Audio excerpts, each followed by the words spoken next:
Europe का अगला super power. नमस्कार दोस्तों, अनुराग मिश्रा नाम है हमारा। सोचिए, एक ऐसा देश जिसकी भौगोलिक स्थिति दुनिया में शायद सबसे बदतर हो। न पहाड़ जो उसे प्राकृतिक सुरक्षा दें, न मजबूत तटरेखा जिससे व्यापार फल फूल सके, न ही कोई बड़े प्राकृतिक संसाधन। सदियों से दुश्मनों से घिरा हुआ, बार बार आक्रमण सहता रहा। यूरोप में होने के बावजूद इतना गरीब और कमजोर कि बाकी देश उसे आसानी से रौंद दें। लेकिन फिर हालात बदलते हैं और सिर्फ कुछ दशकों में यही देश यूरोप के सबसे ताकतवर देशों की कतार में आकर खड़ा हो जाता है। अर्थव्यवस्था इतनी तेजी से बढ़ती है कि विशेषज्ञ कहने लगते हैं 2030 तक ये यूके को पीछे छोड़कर दुनिया की 5वीं सबसे बड़ी अर्थव्यवस्था बन सकता है। लोग जो कभी बेहतर अवसरों के लिए विदेश चले गए थे, अब वापस लौटने लगते हैं। फौज इतनी मजबूत कि अमेरिका तक उस पर भरोसा करने लगे। दुनिया की दिग्गज टेक कंपनियां अरबों डॉलर लगाकर वहां अपने ऑपरेशन शुरू कर देती हैं। यह कोई कल्पना नहीं, ये है पोलैंड की कहानी। यूरोप का नेक्स्ट सुपर पावर जिसने सिर्फ 30 सालों में अपनी तकदीर पलट दी।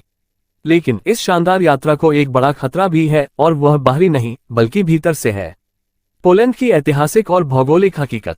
आज का पोलैंड जर्मनी, चेक गणराज्य, स्लोवाकिया, यूक्रेन, बेलारूस, लिथुएनिया और रूस के साथ सीमा साझा करता है। इसके मैदान इतने सपाट हैं कि किसी भी दिशा से आक्रमण करना बेहद आसान है।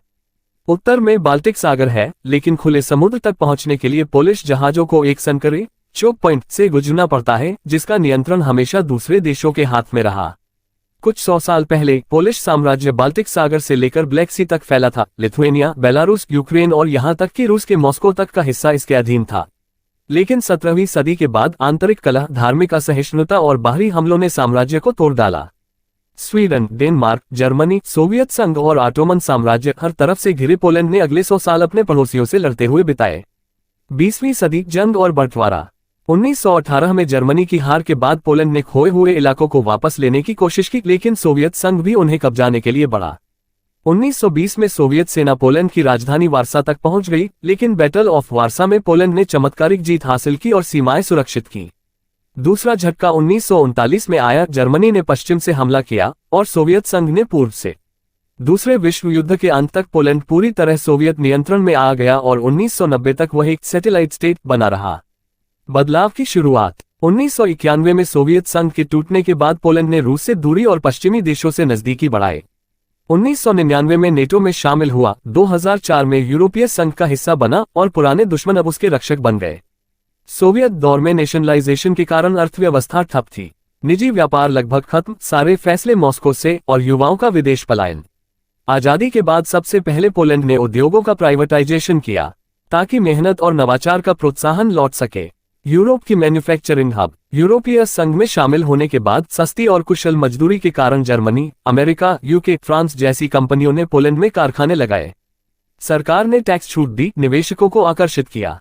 लेकिन पोलैंड ने मिडिल इनकम ट्रैप से बचने के लिए शिक्षा और टेक्नोलॉजी में निवेश किया। लोगों को मुफ्त में इंजीनियरिंग, डेटा साइंस और सॉफ्टवेयर की ट्रेनिंग दी। आज गूगल जैसी कंपनियां पोलैंड में बड़े ऑपरेशन चला रही हैं। ब्रेन ड्रेन अब ब्रेन गेन बन चुका है। विदेश गए पोलिश लोग और यहां तक कि यूक्रेनी प्रोफेशनल्स भी वापस आ रहे हैं। यूरोप की नई सैन्य ताकत। पोलैंड जीडीपी का 3% रक्षा पर खर्च कर रहा है। आधुनिक टैंक, फाइटर जेट्स, हेलीकॉप्टर खरीद रहा है। लक्ष्य है नेटो में तीसरी सबसे बड़ी और ताकतवर सेना बनना। रूस यूक्रेन युद्ध में हथियारों की आपूर्ति पोलैंड के जरिए हो रही है। यही कारण है कि रूस का अगला निशाना पोलैंड हो सकता है। इसलिए पोलैंड किसी पर पूरी तरह निर्भर नहीं, खुद को मजबूत कर रहा है। चुनौतियां। विदेशी निवेश पर निर्भरता। यदि बड़ी कंपनियां उत्पादन कहीं और शिफ्ट करती हैं, तो अर्थव्यवस्था झटके में आ सकती है। आंतरिक राजनीतिक विभाजन। लिबरल और कंजर्वेटिव गुटों में गहरी खाई। यूरोपीय संघ पहले ही चेतावनी दे चुका है, अगर कानूनी बदलाव लोकतंत्र को कमजोर करते हैं तो सदस्यता खतरे में पड़ सकती है। पोलैंड आज एक ऐसे मोड़ पर है जहां सही फैसले उसे सुपर पावर बना सकते हैं और गलत कदम दशकों की मेहनत मिटा सकते हैं।